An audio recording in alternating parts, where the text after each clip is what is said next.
Pour savoir si un pays est condamné à rester dans le sous-développement, il y a beaucoup d'éléments qu'on peut regarder. On peut juger ça à partir de beaucoup d'éléments, les amis. Et quand on parle de l'émergence, parce que Paul Barthélemy Biabi-Vondor avait parlé de l'émergence en 2035, je vous le dis, et je vous regarde en face pour vous dire que ça ne sera jamais possible avec Paul Barthélemy Biabi-Vondor. Avec lui là, même en 4035, le Cameroun ne serait jamais émergent. Parce qu'ils n'ont pas un plan. Qui nous disent ce qu'ils veulent faire pour que le Cameroun soit émergent? Ils ne peuvent pas. C'est faire des bruits sur les plateaux de télévision, le dilatoire et autres, insulter les gens, menacer les gens, moulinettes, fascistes, par là et tout, traiter les gens de tous les noms d'oiseaux. C'est tout ce qu'ils ont comme plan politique pour le Cameroun. Leur plan économique, c'est quoi? Rien pour aller emprunter l'argent au Fonds monétaire international, éjecter dans les projets, piller, et on peut voler 4 milliards dans la maison d'un ministre et tout ça, tous les jours, les mêmes discours. Tout le gouvernement sont en prison. Et ils sont dans le déni, les amis. Et on nous avait sorti le projet des grandes ambitions, après grandes réalisations. Mais jusqu'à aujourd'hui, où est passé ces différents sites de lancement qu'on a fait ici, par là, Nightingale et tout, où c'est parti où? Quelle est la capacité du Cameroun à produire l'électricité pour d'abord satisfaire les ménages et pour entamer donc l'industrialisation? Oui, je sais qu'il y a la Sonatra qui transporte, il y a l'Enio qui vend, il y a EDC qui produit dans ces chaînes-là. Mais nous, les consommateurs, nous regardons celui qui vient nous vendre l'électricité. On ne peut pas entrer dans tous ces micmacs-là, ça ne nous concerne pas. Toi qui peux acheter le produit pour venir nous vendre, c'est toi le problème. C'est toi qui dois discuter pour régler ce problème-là et communiquer. Enio communique tellement mal que vous ne pouvez pas imaginer, les amis. Enio a le contact de tous ses clients, parfois les mails même. Mais Enio est incapable d'envoyer les messages aux gens.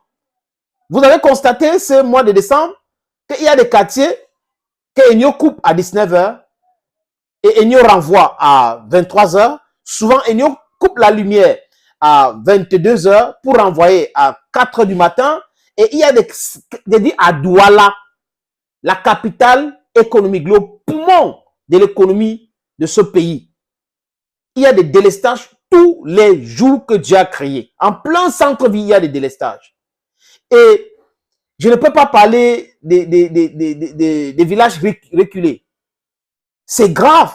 Il y a certains villages qui passent même 2 mois sans avoir l'électricité parce que quand l'électricité part, c'est un problème. Donc, le service après-vente d'Enio est nul de chez nul. Donc, Enio est éniant, les amis.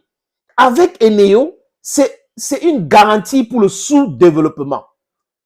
Si on parle d'industrialisation, on parle de l'énergie électrique, les amis.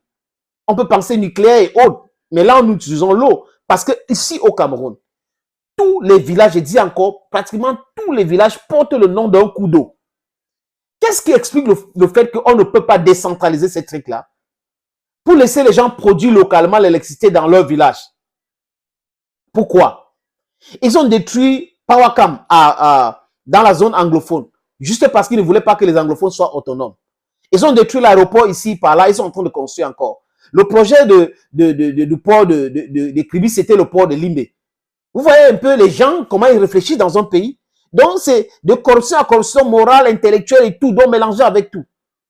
Les gens sont en train de se comporter comme s'ils sont des étrangers ici.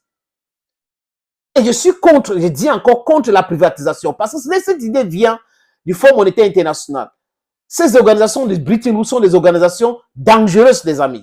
Ils sont là pour nous maintenir toujours dans le noir. Comment est-ce qu'on peut expliquer que l'Afrique a l'uranium, mais l'Afrique n'a pas de centrales nucléaires pour son énergie? On peut avoir même 5 centrales nucléaires pour donner l'énergie à beaucoup de pays africains. Ils savent que nous avons la richesse. Et si on a aussi l'indépendance énergétique, on va industrialiser nos pays et on va commencer à penser à la transformation de ce matière première et produit final pour pouvoir exporter aussi. Ça va arriver, les amis. Que n'en déplaise, ça va arriver. Et la privatisation, c'était pour donner ces sociétés-là entre les mains de l'oligarchie occidentale, des riches hommes d'affaires occidentaux, et leur imposer comment ils vont faire. Ils viennent uniquement pour les bénéfices et détruire le tissu économique de tout un pays. Imagine les gens qui utilisent le frigo pour faire leur business. Comment ça se passe avec ces frigos, ces produits-là? Ça se gâte. Donc, Eneo est là pour nous vendre le sous-développement. Je répète, la société Eneo au Cameroun est là pour vendre le sous-développement. Quand ils coupent la lumière, la facture ne change pas. Ils peuvent couper la lumière 2 semaines. La lumière vient 2 semaines après. On utilise 14 jours sur 30. La lumière vient comme si on avait consommé pendant une semaine, pendant un mois. Vous consommez même une semaine sur un mois, la lumière, la facture vient de la même façon. Vous comprenez que ces gens-là sont là pour les bénéfices. Ils sont uniquement là pour les bénéfices. Ils ne sont pas là pour l'épanouissement. Ils ne sont pas là pour le développement du Cameroun.